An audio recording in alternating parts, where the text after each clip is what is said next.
You are looking at Julian's pronunciation guide, where we look at how to pronounce better some of the most mispronounced words in the world, like this other curious word. But how do you say what you're looking for today?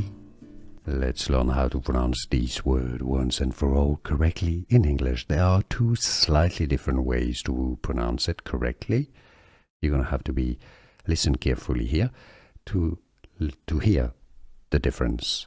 Aspiration, that's more the British English pronunciation in the UK, or aspiration, that's how it's pronounced in American English in the US. So let's break it down.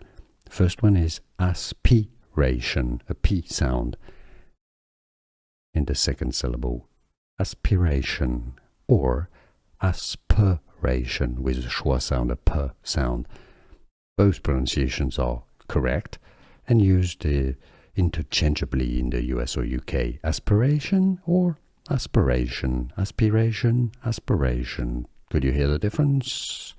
Was it any helpful? Let us know in the comments. Here are more videos on how to pronounce more confusing words and names too many mispronounced. Like this video if you found it useful. I appreciate your support. I'll see you soon and thanks for watching.